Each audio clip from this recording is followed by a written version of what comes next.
সম্মানিত দর্শক এবং শ্রোতাবৃন্দ, আমি যশোরী বাংলাদেশি সেবা পার্টির পক্ষ থেকে আপনাদের সকলকে জানাই আসসালামু আলাইকুম ওয়া রাহমাতুল্লাহ।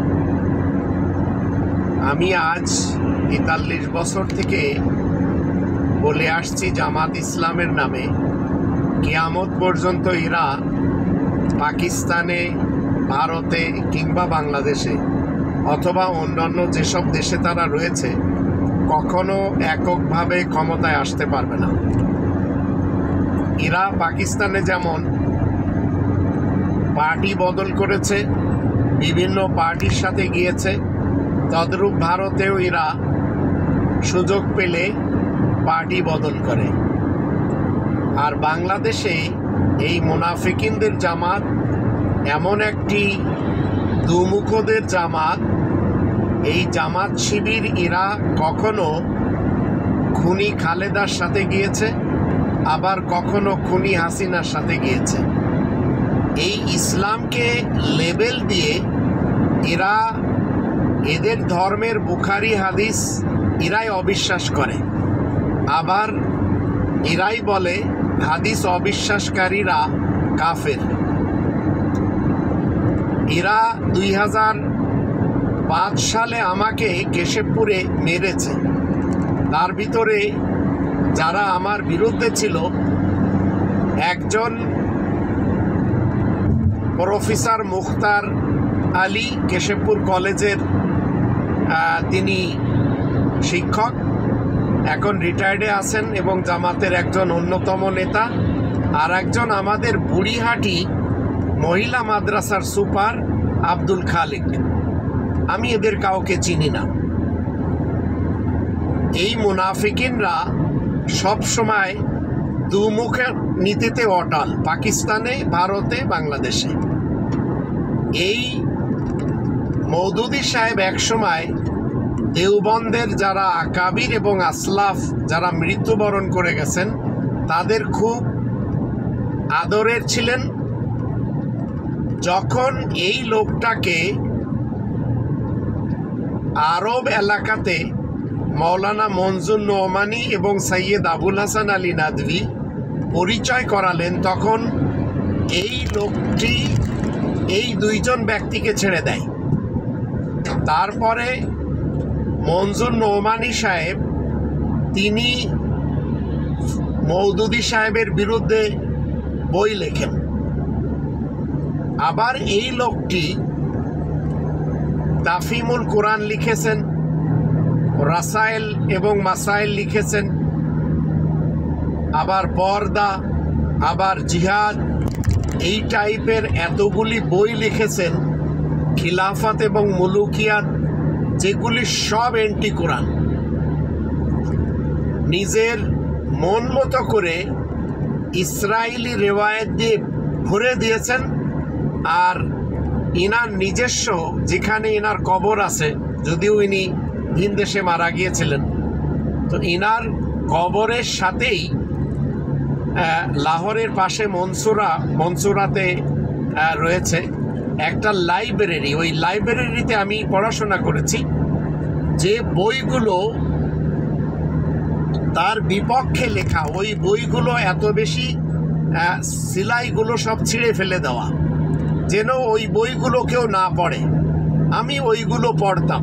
তখন আমার কাছে আবার একজন জিজ্ঞেস করলেন যে আপনি কেন জামাতের লোক হয়ে বা শিবিরের লোক হয়ে, বা পাকিস্তানে তো জামিয়াত বলা হয়, জামিয়াত, আর জামিয়াতের যে প্রধান আমার যুগে ছিলেন করাচিতে, ওনার নাম ছিল আলতাফ শকুর, আর ওনার ভাই আবার তবলিগি জামাতের একটা গ্রুপের আমির ছিলেন। এখন আমাকে জিজ্ঞেস করা হতো যে আপনি কেন এন্টি মওদুদিয়াত বইগুলো পড়েন, আপনি দেখেন যে এগুলো আমরা এমনভাবে রেখেছি যেন কেউ এগুলো ছিঁড়া বই তো কেউ পড়তেও চায় না, অথচ রেখেছে, একটা লাইব্রেরিতে রাখতে হয়। যেমন আমি কাদিয়ানীদের বিরুদ্ধে প্রথম যে বইটি লিখি তার নাম ছিল ইলহামি গিরগিট। তারপরে যখন আমি মির্জা তাহের আহমদকে 1 কোটি টাকার চ্যালেঞ্জ করি ইলিয়াস সাহেবকে সাথে নিয়ে, সেটা হাসান আরিফ সাহেব ধানমন্ডি থেকে ছাপাইছিলেন, ওনার বাড়ি ওখানে। তো বইটা যখন এই বইগুলো এন্টি কাদিয়ানি আমার অনেকগুলো বই ছিল, যখন আমি বকশিবাজারে কাদিয়ানিদের লাইব্রেরিতে যাই, যদিও অনেক খড়কুটা পোহায়ে যেতে হয়েছিল, তো যখন আমি যাওয়ার পরে আমি ওনাদেরকে বললাম, আবুল কাশেম সাহেব ছিলেন ওই লাইব্রেরিয়ান, তো উনি আমাকে আশ্বস্ত করলেন যে দেখেন, আমি বললাম যে আপনাদের এখানে আমার লেখা এই ছোট ছোট বইগুলো আপনাদের বিরুদ্ধে আছে কিনা, তো ওনারা দেখালেন যে একটা বই আছে। এখন মওদুদী সাহেবকে যখন আরব এলাকাতে মানে পরিচয় করানো হলো, তখন আরবরা তাকে পছন্দ করলো, আর পছন্দ করার কারণে দেখা গেল তিনি সৈয়দ আবুল হাসান আলী নাদভী এবং মৌলানা মনজুর নোমানী সাহেবকে ছেড়ে দিলেন। এখন এই লোকগুলো আমাদের দেশে অনেক বড় মাপের আছে। এখন জামাতের যিনি আমির, ইনি মূলত জামাতের লোকও না। যেমন কি বলে, বিএনপির ভিতরে অনেকে আছে বামের থেকে আসা, তো জামাতের ভিতরে শফিকুর রহমান সাহেব, তিনি কখনো বাম, আবার কখনো আওয়ামী লীগ, আবার কখনো জামাত। তো এখন এগুলি আমরা সবাই দেখছি। আমি 43 বছর ধরে এদের সাথে চ্যালেঞ্জ করে আসছি, আমি খুব কাছ থেকে এদেরকে চিনি। এরা যখন এদের স্বার্থে আঘাত লাগে তখন এরা ইসলামের দোহাই দেয়। যেমন আপনারা হয়তো অনেকবার শুনেছেন, জামাত শিবিরকে কেউ যদি কটুবাক্য বলে অথবা একটা থাপ্পড় দেয়, সঙ্গে সঙ্গে তারা বলে ইসলামের উপরে আঘাত করেছে। তো এই ইসলাম লেভেলটা এরা খুব বেশি মানে প্রমোট করে নিজেদেরকে টিকিয়ে রেখেছে। ইদানিং সাংবাদিক ইলিয়াস সাহেব বারবার তিনি বলে আসছেন, তিনি কিন্তু অনেক সময় এ কথাও বলেছেন যে আপনারা যদি বিবাহ করতে চান, ভালো মেয়ে খুঁজতেছেন, জামাত ইসলামী যদি কোনো মেয়ে করে তার সাথে বিয়ে করেন। তো আমার ফ্যামিলিতেও রয়েছে এই জামাত শিবিরের কি বলে অনেক সদস্য, আমার আত্মীয়দের মাঝেও। কিন্তু সমস্যা হলো এই দুমুখ এরা এখন প্রকাশ্যভাবে ধরা খেয়ে গেল, তাই এই সাংবাদিক ইলিয়াস আবার এদের বিপক্ষে চলে গেল। আপনারা যখন এই জামাত শিবিরের আপনারা এই ভিডিও দেখবেন, তখন বুঝতে পারবেন যে এরা কতটা এই স্বাধীন বাংলাদেশকে, এই ডক্টর মোহাম্মদ ইউনূস যেভাবে এগিয়ে নিয়ে যাচ্ছেন, এরা নিজেরাও চাচ্ছে ইলেকশন। এরা বলছে কি, প্রথমে কি বলে এলাকায় ইলেকশন দিতে, পরে জাতীয় নির্বাচন দিতে। এখন চিন্তা করুন, স্থানীয় নির্বাচনের জন্য এরাও পাগল হয়ে গেছে।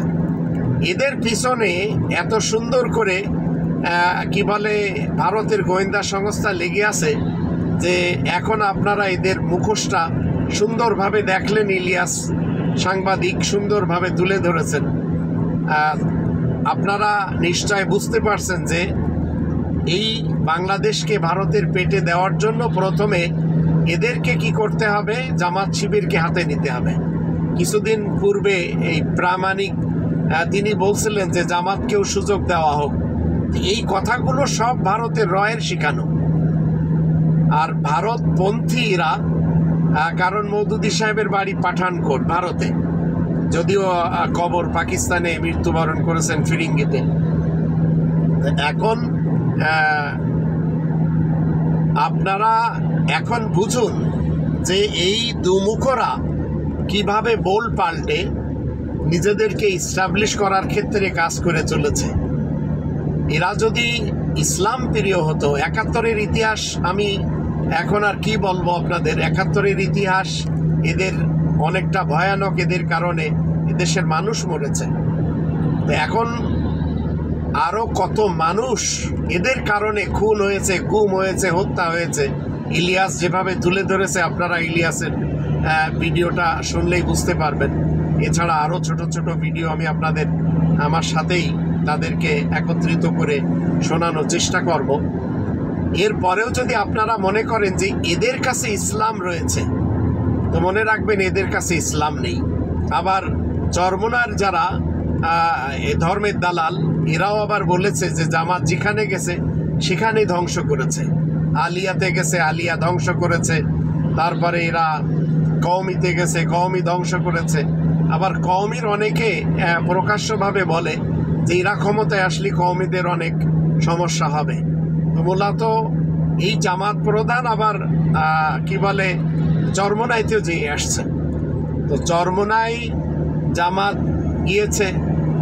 এখন আমাদের দেশের উলামা যারা, এরা তো সবাই এন্টি কোরআন, এদের কাছে কোরআনের কোনো জ্ঞান নেই, এদের নিজস্ব ফলসফা রয়েছে। আর বাতিলের উপরে এরা কখনো কি বলে এক হবে না। এরা সত্যের উপরে তখনই এক হতো যখন এরা কোরআন মানত, কারণ কোরআনের 3 নম্বর সূরা আলে ইমরানের 103 নম্বর আয়াতে আল্লাহ বলে দিয়েছেন ওয়াতাসিমু বিহাবলিল্লাহি জামিআন ওয়ালা তাফাররাকু। এই আয়াতেরা কেউ মানে না, তাই হিফাজত বলেন, তরিকত বলেন, আবার জামাত শিবির বা চরমোনাই, আটরশি, কেউ এরা Tablighi Jamaat, Saad group, Zubair group, Ilyas Attar group, এরা সবাই হচ্ছে ইসলামের শত্রু। সেই হেতু এখন আপনারা ভালো করে দেখে নিন এবং বুঝে নিন যে এদের সাথে আসলে আপনাদের দেওয়া উচিত কিনা।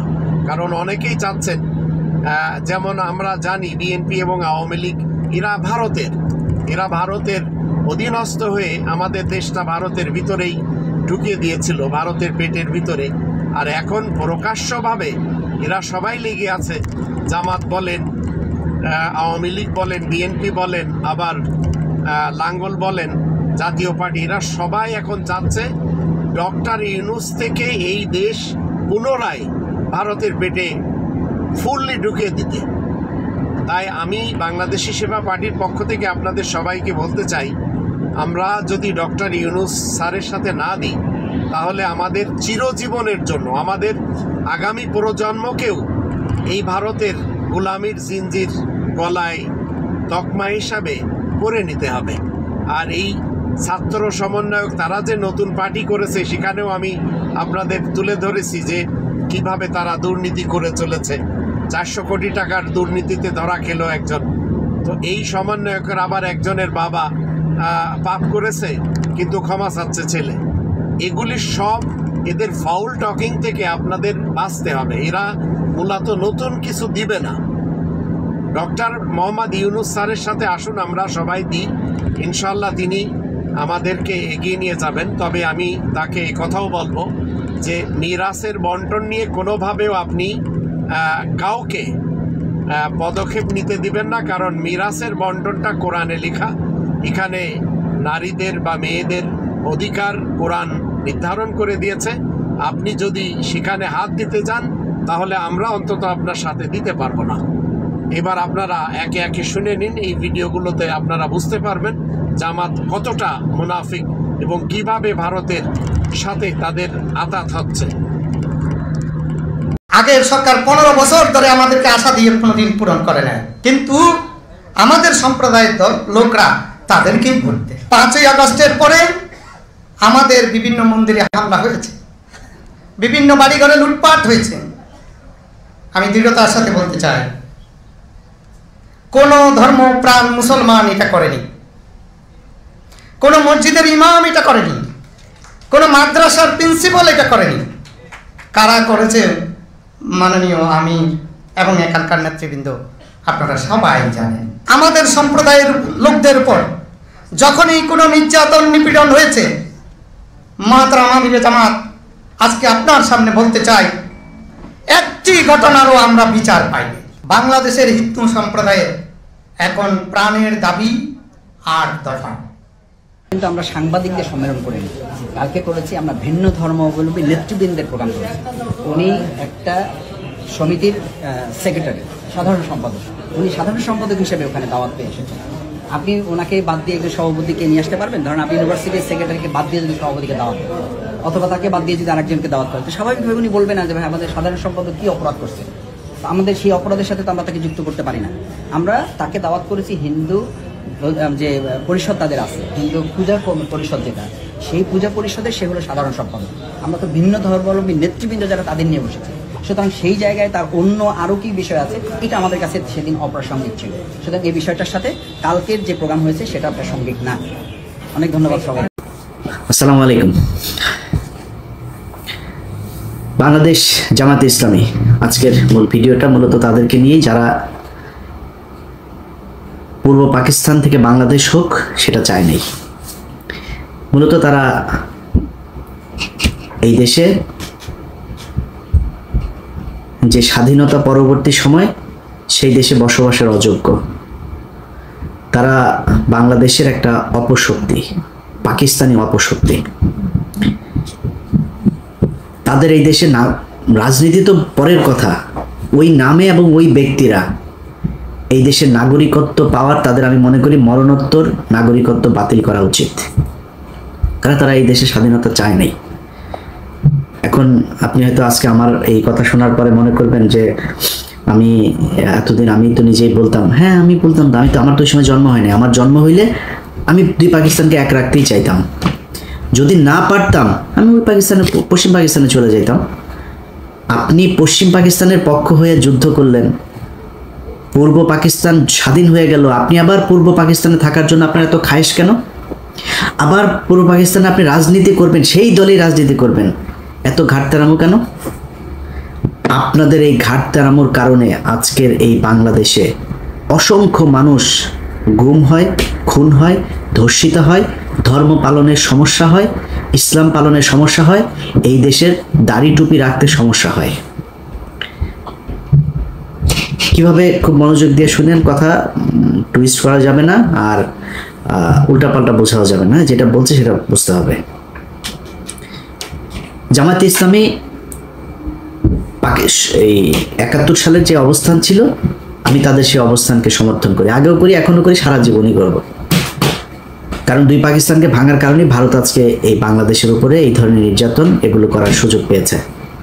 সে পর্যন্ত 71-এর 16 ডিসেম্বর ফুল স্টপ, শেষ। আপনি এসে তারপরে শুরু করলেন রাজনীতি। রাজনীতি করার সুযোগ দেওয়া হইল, দেওয়ার পরে আপনি 91 সালে খালেদা জিয়াকে সমর্থন দিলেন, সরকার গঠন হইল।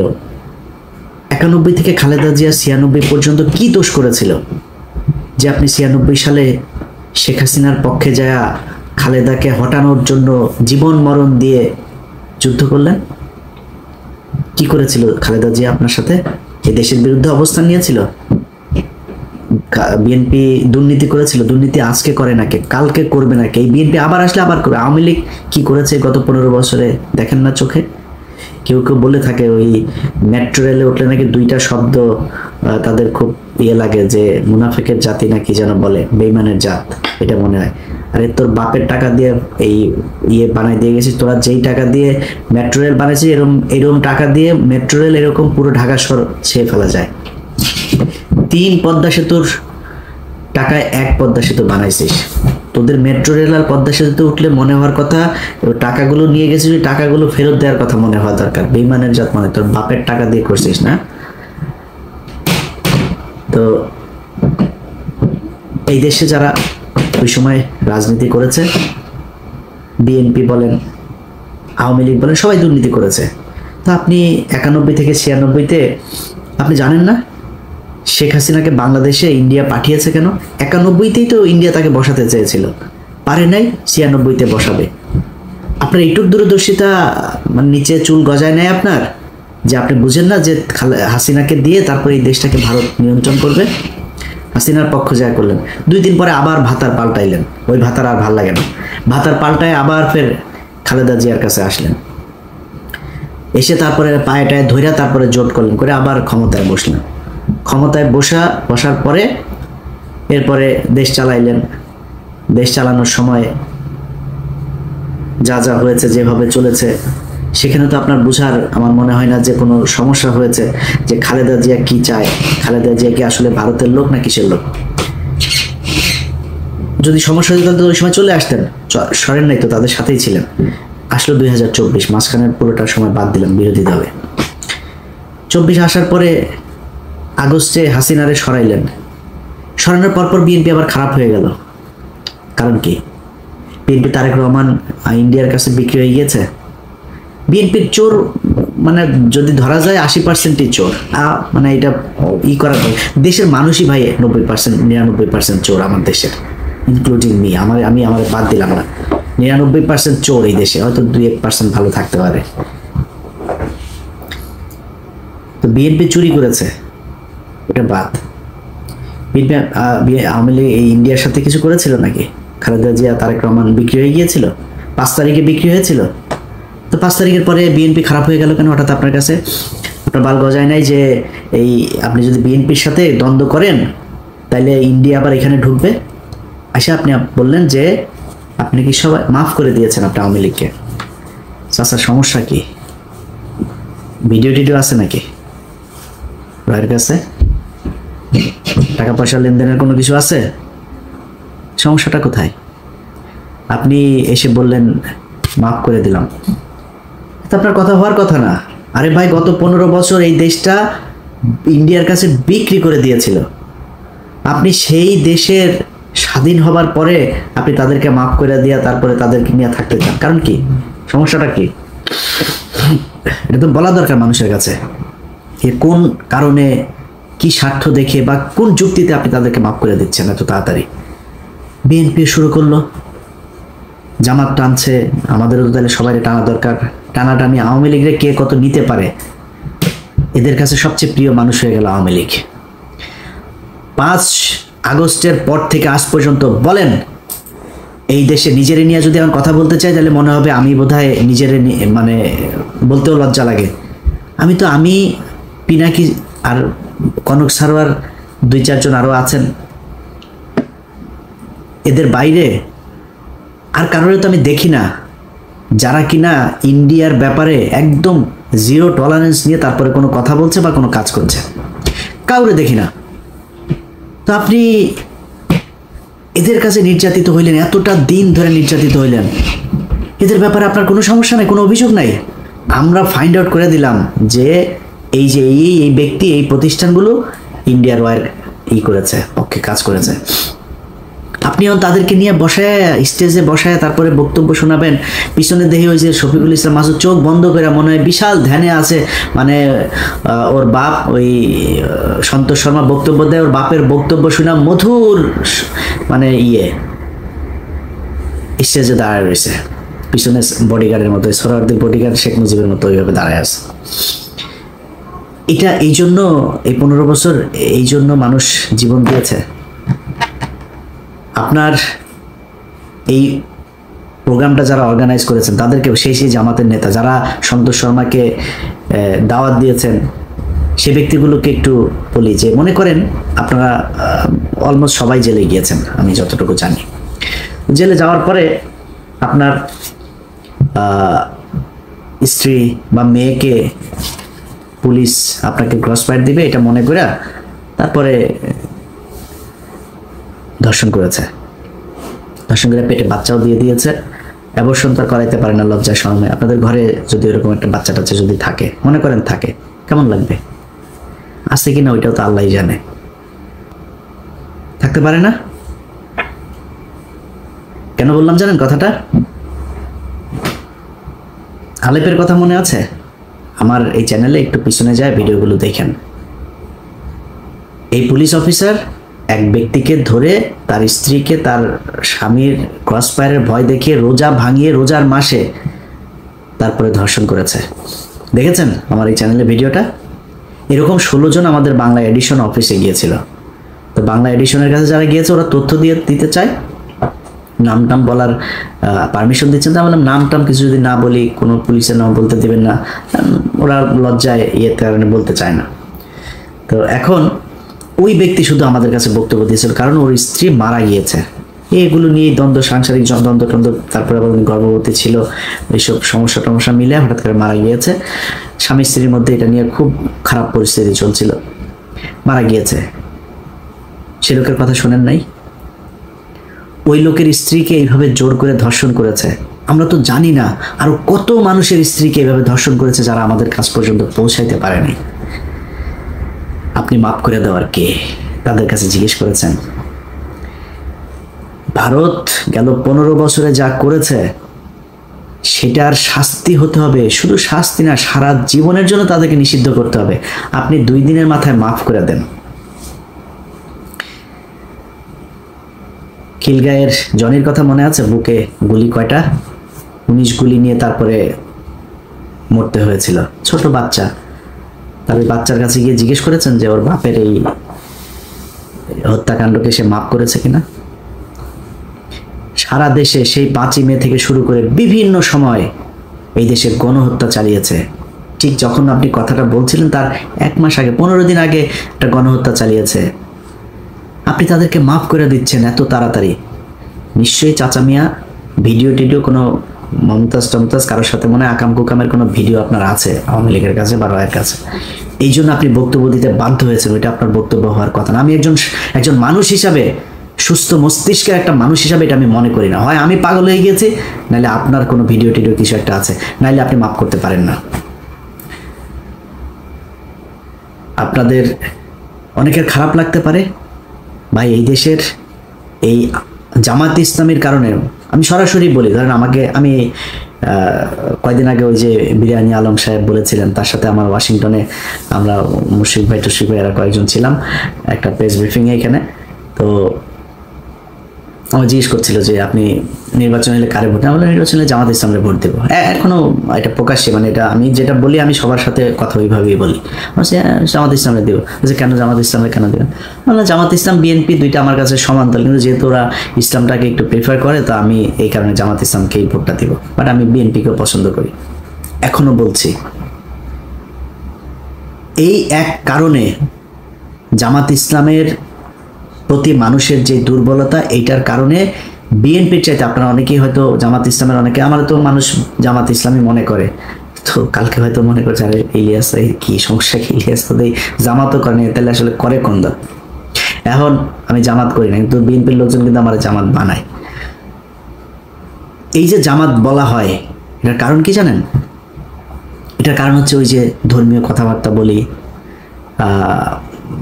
যখন অফিসে জব করতাম টিভিতে, রোজা রাখতাম, রোজা রাখাই তো আবার মাঝে মধ্যে ধরেন শুক্রবারে নামাজ টামাজ পড়ার জন্য সময় চাইতাম অফিসে। এই তো জঙ্গি, তো মানে শিবিরের লোক। আবার ওই হরতালের সময় শিবিরের ওই ফুটেজ টুটেজ যেগুলো আমি তাড়াতাড়ি পাইতাম আর কি, আমার কাছে এই তথ্য আমি সোর্স মেনটেন করতাম। মনে করেন ওর সাথে ও এত ফুটেজ পায় কেমনে, কোথায় ভাঙচুর হয় এটাও জানে কেমনে। এইটাও আর একটা কারণ। আমি একা না, আপনি বিএনপির সাথে বলবেন যে আমি বিএনপি করি বলে এই বা মানে বিএনপির কিছু দেখি না এটা বলে আপনি পাওয়ার সুযোগ নাই। কারণ বিএনপির সাথে আপনার অনেকগুলো জায়গায় পার্থক্য আছে, যে পার্থক্যটা আপনাকে মেনটেন করতে হবে। যে পার্থক্যগুলো কি? আবরার ফাহাদ বলেছিল সে শিবির করে, আবরার ফাহাদকে হত্যা করা হয়েছে শিবির সন্দেহে, জানেন না? আমি বেতন পেয়েছে 23,000 টাকা বেতন পাই মাত্র, তখন বেতনের পুরো টাকাটা নিয়ে তারপরে যে কোনো জামাত ইসলামের কোনো একটা জায়গায় দিয়ে এসছি। এটা একটা রসিদ ছিল, সেই রসিদটা আমার ডয়ারে ছিল, 23,000 টাকার একটা রসিদ। 23,800 টাকা বেতন পাইতাম তখন, 800 রেখে দিয়েছিলাম, 23,000 টাকার রসিদটা দিয়েছিলাম। তো আমি যেহেতু ঢাকা শহরে আমার যেহেতু মানে নিজের বাবার বাড়িটাই আছে, আমার যেহেতু মানে ভাড়া দিতে হয় না, আমি অফিসে অন্যদের চাইতে একটু রিল্যাক্স থাকতাম, কোনো বাজার টাজার কোনো কিছু আমার কোনো ঝামেলা ছিল না। তো আমি ওই টাকাটা দিয়েছিলাম। তো আমি ইটিভি থেকে আমাকে যখন এই চেয়ারম্যান যখন জেলখানায় গেল, তখন আমার ড্রয়ার তো আমি কোনো জিনিসপত্র কিছু নিয়ে আসার সুযোগ পাইনি, আমি আর অফিসে যাইনি। আমার ওইখানেই খুঁজে টুজে এগুলো পেয়েছিল। ওই রসিদটা নিয়ে ডিবির মনিরের কাছে দিয়ে এসেছিল আমাদের 21 টেলিভিশনের অখিল পোদ্দার। আমার অনেক ঝামেলা হয়েছে ভাই, শুধুমাত্র এই জামাতের পক্ষে কথা বলা কিংবা জামাতের মতো করে কথা বলার কারণে। এই দায় আপনাদেরকে নিতে হবে। আবরার ফাহাদ মারা গিয়েছে, এই দায় আপনাকে নিতে হবে। আপনি ইসলাম নিয়ে রাজনীতি করেন, এই জন্য আপনার নামে যাদেরকে ফজরের নামাজ পড়তে যাওয়ার কারণে জঙ্গি বানিয়ে শিবির ট্যাগ দিয়ে তারপরে ফাঁসি দেওয়া হয়েছে, ক্রস ফায়ার দেওয়া হয়েছে, যাদের স্ত্রীদেরকে ধর্ষণ করা হয়েছে, এর সব দায় জামাত ইসলামকে নিতে হবে। এই জন্য আপনার দায় অনেক বেশি বিএনপির চাইতে। বিএনপি তো ভাই খালি খালেদা জিয়া, তারেক রহমান, জিয়া পরিবার বাদ দিলে বিএনপির 90% মানুষের সাথে আওয়ামী লীগের কোনো পার্থক্য নাই। আপনি যদি নাকি এই ভারতের ইস্যুটার সামনে নিয়ে এসে যদি বলেন ভাই বিএনপির বহু মানুষ আছে। এই যে সালাউদ্দিন দেখেন না, সালাউদ্দিন ইন্ডিয়াতে ধরে নিয়ে গিয়েছিল, আমরা জানি, ধরে নিয়ে যে তাকে গুম করেছিল। ওই গুম হয় নাই, ওই বাংলাদেশের মানুষের গুম করছিল। ইন্ডিয়াতে বসে আসে আমাদের সাথে ফোনে কথা বলে, আমার সাথে অনেকবার কথা হয়েছে, ইন্ডিয়াতে বসে থেকে কথা বলে আমার সাথে, অনেক ইনস্ট্রাকশন দিত, ভাই এরকম করো এরকম এই সেই। আমি খুব অবাক হইতাম যে ইন্ডিয়াতে বসে সে কথা বলে, তারে কিছু বলে না। তখন কিন্তু আমরা এটা নিয়ে আলোচনা করতাম যে সমস্যা, এরা আসলে ইন্ডিয়া নিয়ে গিয়েছে ভাব ধরানোর জন্য, সে আসলে রয়েরই লোক, ওইখানে নিয়ে তাকে ট্রেন আপ করা হচ্ছে বিএনপিকে, যাতে সে দেশে গিয়ে তারপরে সার্ভিসটা দিতে পারে। সেই সার্ভিস এখন এসালাম টেসালাম এদের সবাইকে বাঁচায় সালাউদ্দিন সাহেব দিচ্ছেন। তো বিএনপিরে যদি আপনি তারেক রহমান, খালেদা অর্থাৎ জিয়া পরিবারের বাদ দেন, আমি জানি না ভাই কয়জন খুঁজে পাবেন সেখানে ইন্ডিয়ান লোক। মির্জা ফখরুল এই দলের দ্বিতীয় পার্সন, তার মতো লোক ভারতীয় এজেন্ট। এরপরে আর কে কোথায় আছে আমরা জানি না, এটা নিয়ে আজকে কথা বলছি না, যেহেতু আজকে ওইটা বাদ। তো মানুষের প্রত্যাশা জামাত ইসলামের উপরে অনেক বেশি, বিশেষ করে ভারতের ক্ষেত্রে, কারণ ভারতের সাথে আপনারা ৭১-এ হেরেছেন। এই গত কয়েক বছরে আপনাদের কয়েকজনকে হত্যা করা হয়েছে। ১৫ বছর আপনাদের যেসব শিবিরের ছেলেপেলে আছে, জামাতের লোকজন আছে, তাদেরকে প্রচণ্ড কষ্ট নির্যাতন সহ্য করতে হয়েছে। এই কষ্ট আপনাদের উপরের এই তাহের ঠাকুরের মতো, এই তাহের মিয়ার মতো এরকম ২-৪ জন রয়ের এজেন্টকে নিয়ে আপনি এই পুরো দেশের সব মানুষকে বিপদে ফেলতে পারেন না। জামাতে ইসলামকে নিয়ে অনেক কিছু বলার মতো সুযোগ ছিল, কিচ্ছু বলি নাই। আপনি জানেন এটিএম আজহার এখনো পর্যন্ত জেলখানায় আছে। বাংলাদেশের মানুষকে বিষয়টা বলি, কেন আছে জেলে জানেন? জেলে আছে জামাত ইসলামের কয়েকজন নেতার কারণে। তারা ইচ্ছা করে তাকে জেলখানায় রেখেছে, তারা চায় না সে ছাড়া পাক। ৫ তারিখের পর থেকে এখনো পর্যন্ত জামাত ইসলামের অনেক নেতার বাড়িতে আওয়ামী লীগের লোকজনকে লুকিয়ে রাখা হয়েছে। শিবিরের ছেলে পেলে যায় কিছু কিছু জায়গা থেকে তুলে জোর করে তারপর জামাতের সাথে যুদ্ধ করে তাদেরকে বের করেছে। জামাত ইসলামের সাথে শিবিরের একদম খুব স্পষ্ট কিছু দ্বন্দ্ব, তারা সেই বিষয়গুলো বাইরে আসতে দেয় নাই, কিন্তু সেই দ্বন্দ্বগুলো এখন প্রকাশ পাচ্ছে। জামাত ইসলাম, ইসলামী ছাত্র শিবির থেকে শুরু করে যারা এই দলের সমর্থক কর্মী, যারা যেখানে আছেন, আপনারা যদি মনে করেন ভাই সন্তোষ শর্মার মতো লোককে এরকম একটা জায়গায় জায়গা দিয়ে জামাত ইসলাম ভালো কাজ করেছে এবং আপনারা সেটাকে সমর্থন দেবেন, আমার কোনো সমস্যা নাই। কিন্তু আজকের পর থেকে জামায়াতে ইসলামকে কোনো জায়গায় কোনোভাবে ছাড় দিয়ে ইলিয়াস হোসেন কথা বলবে না। আপনাদের সম্মান থাকলো কি না থাকলো যায়ও না আসেও না, কারণ এই জামাত ইসলাম আর আওয়ামী লীগের মধ্যে কোনো পার্থক্য নাই। ওরা ভারতীয় চর, তোমরা পাকিস্তানি চর।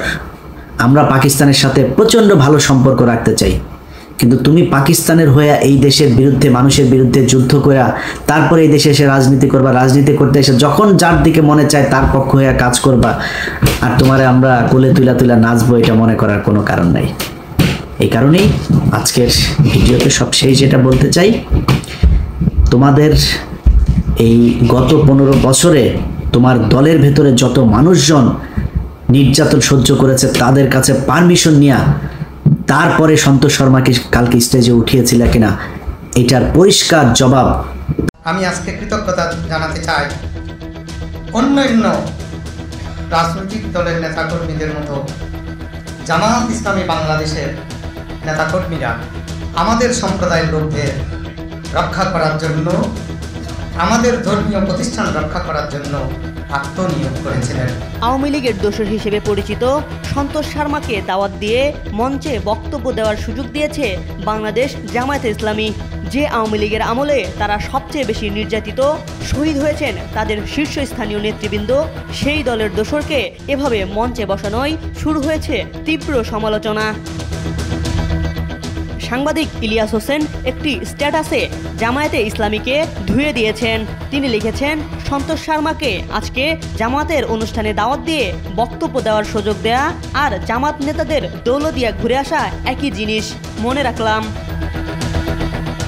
ইলিয়াস আরও বলেছেন, অনেকের কাছে শুনতাম জামাতের কোনো নীতি আদর্শ নেই, আস্তে আস্তে তার প্রমাণ পাচ্ছি।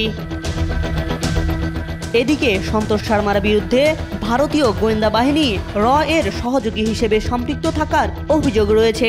মুফতি হারুন ইজহার জেল থেকে বের হয়ে সন্তোষ শর্মাকে নিয়ে বিস্ফোরক তথ্য দিয়েছিলেন, জামাতের প্রোগ্রামে আওয়ামী দোসরকে দেখে হারুন ইজহার লিখেছেন, জামায়াতে ইসলামী নিকৃষ্ট মুনাফিকিতে লিপ্ত হয়েছে। দিল্লির ওই গংদের সাথে ওরা সংসার শুরু করেছে। সনাতনী সম্প্রদায়ের মানুষ এটা শুনছে। আমি সেজন্যই সারা বাংলাদেশের সনাতনী সম্প্রদায়ের মানুষের চাওয়া পাওয়ার কথা আপনার সামনে তুলে ধরতে চাই। কারণ আপনি যদি জানতে পারেন আমাদের চাওয়া পাওয়া, তাহলে আপনারা সেভাবে ভবিষ্যতের জন্য পরিকল্পনা করতে পারেন। আমি আজকের দিনে আপনার প্রতি কৃতজ্ঞতা জানাতে চাই। যখন পঞ্চগড়ে নৌকাডুবি হয়ে আমাদের শতাধিক লোক মারা যায়, প্রত্যেকটি পরিবারের সেদিন দায়িত্ব নিয়েছিল জামাত ইসলামী।